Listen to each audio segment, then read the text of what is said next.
사랑하는 친구들, 안녕하세요. 90일 신약 통독 75일째 날이에요. 오늘 함께 들을 말씀은 히브리서 12장에서 13장까지예요. 어떤 이야기가 나올까요? 12장에는 그리스도인의 생활은 표대를 향하는 경주자의 삶이라고 말해요. 13장은 히브리서의 마지막 장이에요. 성도의 생활과 참된 신앙에 대해서 그리고 편지를 받는 사람들에게 축복 인사를 하며 마쳐요. 우리 함께 성경 말씀 속으로 들어가 볼까요? 12장 예수님의 본을 따르십시오. 우리에게는 이렇게 많은 믿음의 증인들이 있습니다. 그들의 삶은 우리에게 믿음이 무엇인지 말해주고 있습니다. 그러므로 포기하지 말고 우리 앞에 있는 경주를 열심히 합시다. 우리의 삶 속에서 방해가 되는 것들은 다 없애버리고 우리를 쉽게 올가매는 죄를 벗어버립시다. 우리 믿음의 시작이며 또 믿음을 완전하게 하시는 주님만을 바라봅시다. 예수님께서는 십자가에서 돌아가실 때 아무것도 아닌 것처럼 모든 부끄러움을 참아내셨습니다. 예수님께서는 하나님께서 예배해 주신 기쁨을 기대하셨기 때문에 그렇게 하실 수 있었던 것입니다. 이제 그분은 하나님 보좌의 오른편에 앉아 계십니다. 예수님을 생각하십시오. 예수님께서는 죄인들이 그를 미워해서 악한 일을 할 때에도 묵묵히 참으셨습니다. 지칠 때라도 낙심하지 말고 예수님의 본을 따르기 바랍니다. 하나님은 아버지입니다. 여러분은 죄에 맞서 싸우고 있지만 아직 죽을 정도까지 싸워보지는 않았습니다. 여러분은 하나님께서 그의 아들을 격려하듯이 말씀해 주신 것을 잊었습니까? 내 아들아, 주의 훈계를 가볍게 여기지 말고 주님께서 너를 꾸짖으실 때 낙심하지 마라. 주님께서는 사랑하는 자에게 벌을 주시고 그의 아들로 받아들인 자들을 색직질하신다. 따라서 여러분이 받는 고난을 아버지의 훈계로 알고 견디십시오. 하나님께서는 아버지가 자기 아들에게 벌 주듯이 여러분을 대하시는 것입니다. 아들을 훈계하지 않은 아버지는 어디에도 없습니다. 아들이면 훈계를 받게 마련입니다. 만일 여러분에게 아무 훈계가 없다면 여러분은 사생아이며 참 아들이 아닙니다. 우리는 이 땅에서 모두 육체의 아버지가 있습니다. 그 아버지가 우리를 훈계한다 해도 공경하는데 하물며 영의 아버지의 훈계를 받아들여야 하는 것을 말할 필요도 없지 않습니까? 그렇게 할 때 우리는 생명을 받게 되는 것입니다.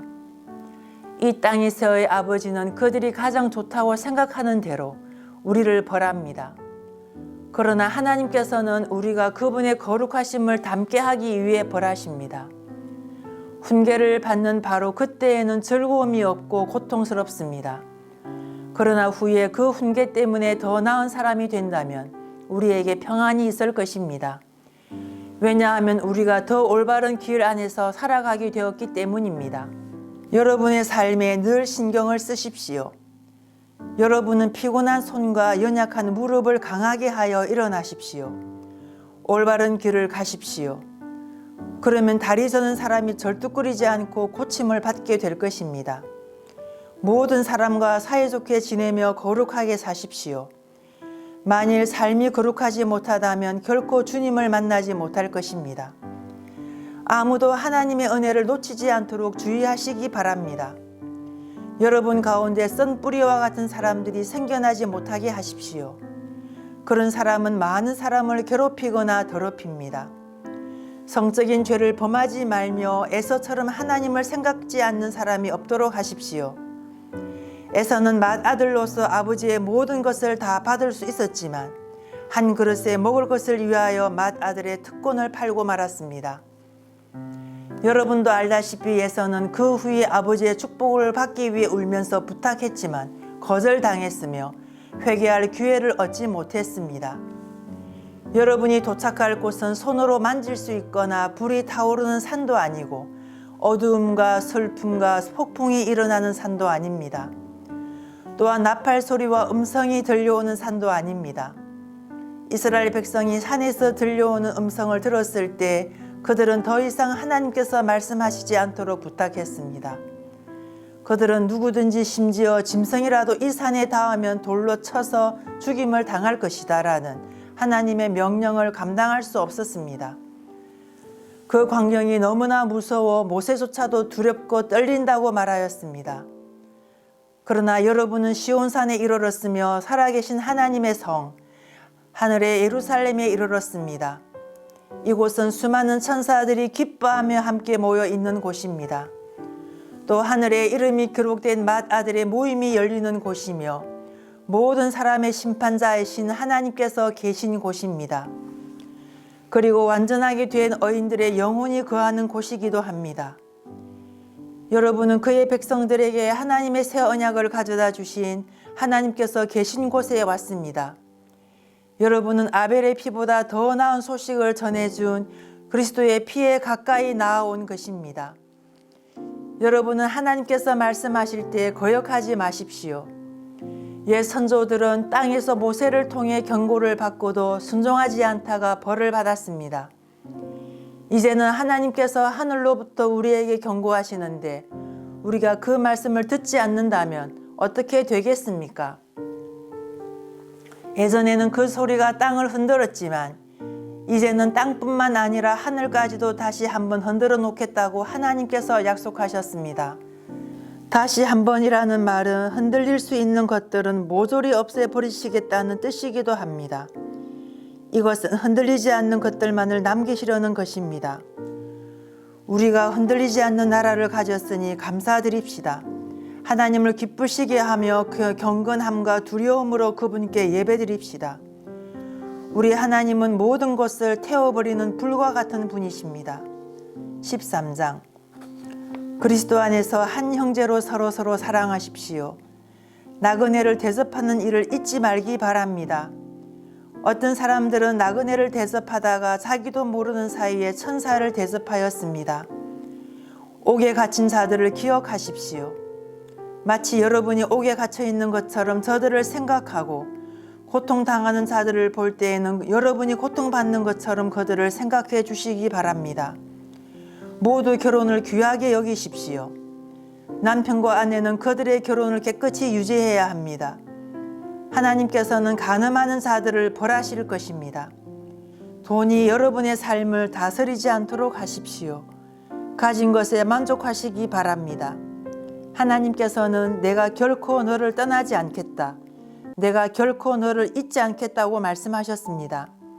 그러므로 우리는 자신 있게 말할 수 있습니다. 주님은 나를 돕는 자신이 내가 두려워하지 않을 것입니다. 사람들이 내게 무슨 짓을 할 수 있겠습니까? 여러분에게 하나님의 말씀을 가르쳐 준 지도자들을 기억하십시오. 그들이 어떻게 살고 어떻게 죽었는지를 생각하고 그들의 믿음을 본받으십시오. 예수 그리스도는 어제나 오늘이나 영원히 똑같으십니다. 여러 가지 이상한 가르침에 빠져서 잘못된 길로 들어서지 않도록 주의하십시오. 하나님의 은혜로 마음을 강하게 하십시오. 그러나 음식에 대한 규칙에는 얽매이지 마십시오. 그런 규정은 아무 도움이 되지 않습니다. 우리에게 제단이 있습니다. 그러나 성막에서 섬기는 제사장들이 제사 드린 것을 먹을 수는 없습니다. 대제사장은 죄를 없애기 위해 지성소 안으로 동물의 피를 가지고 들어가서 그것을 바칩니다. 그러나 그 동물의 시체는 성막 바깥에서 불사릅니다. 이와 같이 예수님도 성문 밖에서 고난을 당하셨습니다. 예수님께서는 자기 피로 그의 백성들을 거룩하게 하려고 죽으셨습니다. 그러므로 우리도 성문 밖에 계신 주님께 나아가서 그분이 당하신 수치를 함께 겪읍시다. 이 땅에는 영원한 성이 없으며 우리는 앞으로 다가올 성을 찾고 있습니다. 그러므로 예수님을 통하여 항상 하나님께 찬양의 제사를 드립시다. 이는 그분의 이름을 증언하는 우리 입술의 열매입니다. 다른 사람들에게 선을 베푸는 일을 잊지 마십시오. 여러분이 가진 것을 서로 나누시기 바랍니다. 이러한 행동은 하나님을 기쁘시게 하는 제사입니다. 여러분들을 인도하는 지도자들에게 순종하고 그들의 권위를 존중하십시오. 그들은 여러분의 영혼을 책임진 자들이기에 여러분을 주위에서 살피고 있습니다. 그들이 이 일을 괴로워하지 않고 즐거운 마음으로 할 수 있도록 해주십시오. 그들의 일을 힘들게 하는 것은 여러분에게 아무 도움이 되지 않습니다. 우리를 위해 기도해 주십시오.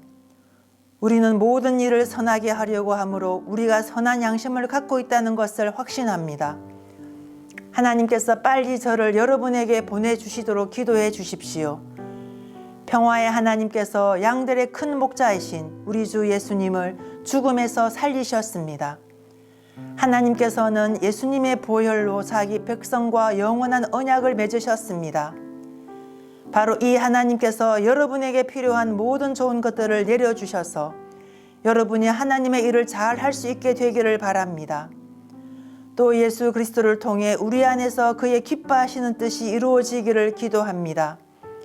예수 그리스도께 길이 영광이 있을 것입니다. 아멘. 형제 여러분, 몇 마디에 불과한 짧은 편지이지만 여러분을 격려하고자 쓴 글이라는 것을 명심하십시오. 우리 형제 디모데가 감옥에서 풀려나왔습니다. 그가 도착하면 여러분을 만나러 함께 가겠습니다. 여러분의 지도자들과 모든 성도들에게 안부를 전합니다. 이탈리아에서 온 사람들이 여러분에게 안부를 전합니다. 하나님의 은혜가 여러분 모두에게 늘 함께 하기를 기도합니다. 사랑하는 친구들, 부모님과 함께 말씀을 잘 들었나요? 오늘로서 히브리서를 모두 읽었어요. 우리 친구들 참 수고 많았습니다. 내일부터는 야고보서가 시작됩니다. 우리 친구들 모두 건강하세요. 모두 안녕.